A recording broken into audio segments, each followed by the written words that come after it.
You can still get your life back. Get your life back. It's real. Get your life back. Get your life back. Hi, everybody. Welcome to this part.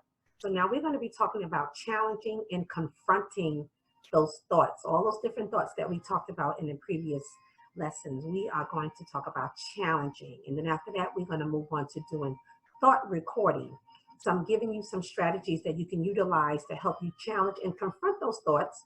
And that's all a part of, I believe I taught it earlier in the course about it's from Socrates, Socratic questioning, yes, and Socratic thinking.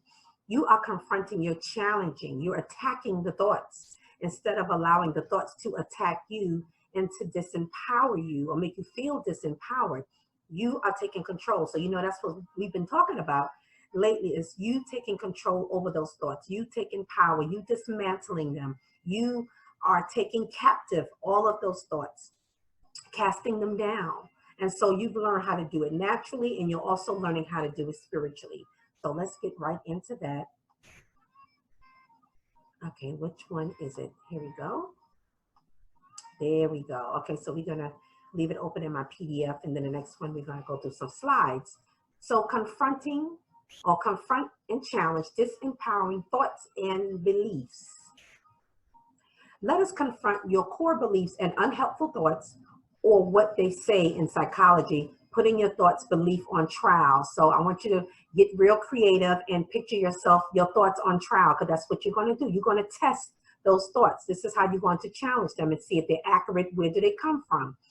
And you'll also have a copy of this in the course, so you can download it and have this for yourself that you can fill out.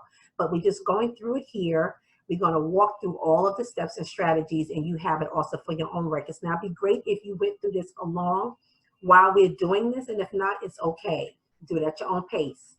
Sometimes you want to be able to concentrate without someone talking so you can think clearly. So I don't really want to be disruptive in that area.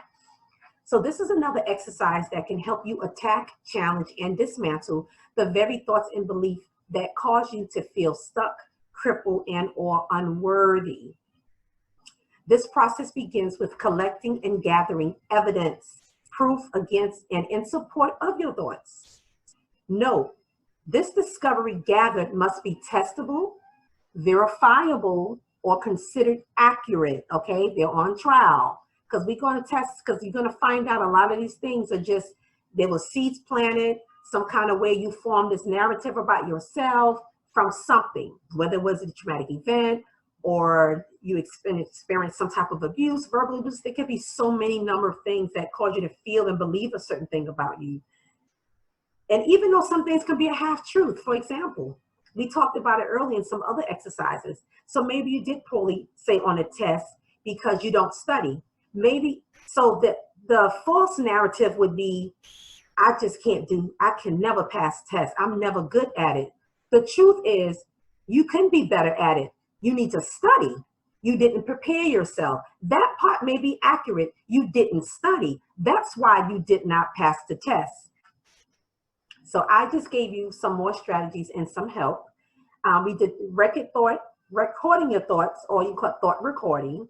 And then we talked about challenging and confronting those negative thoughts, those core beliefs. I want you to practice that and get into the habit. Now, you're not going to do all of that every time you have those negative thoughts, but you're going to do it instantaneously. It's going to be natural after a while when you get in the habit of examining things. This is what makes a good leader or speaker or teacher, educator, counselor, all of that, because they think critically about things, and you're also thinking about how the other person is receiving it. That's good communication. So you want the person to receive it. You're not speaking just to be heard and get the last say. You're speaking, or you're talking, or you're educating because your goal is to teach, and you want the person to grasp and to receive what you're putting out there as a communicator. There's usually a giver and there's a receiver. And so any healthy relationship, your goal is to come to an understanding. Even if you don't agree, you coming to an understanding and you're hearing each other. And that's it.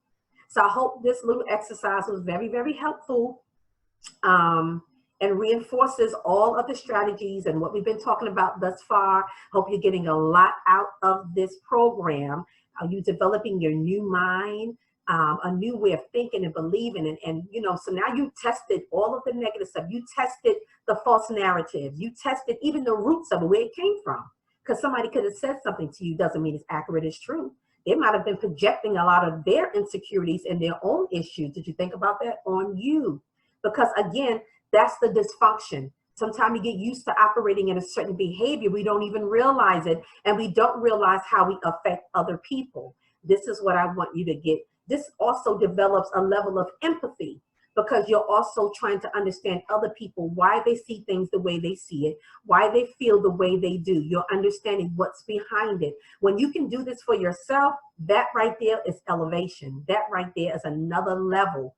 You're progressing, you're learning. That's going to help in every area of your life. That's going to help you in business and at work, in your relationships, as a parent. Anything that you do, that's going to be really, really good. And it helps you to develop people skills.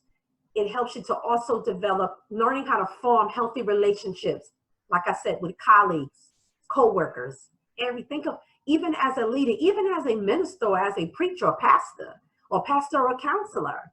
So, this stuff is good for everybody. Anyway, I'll see you in the next course. Bye-bye.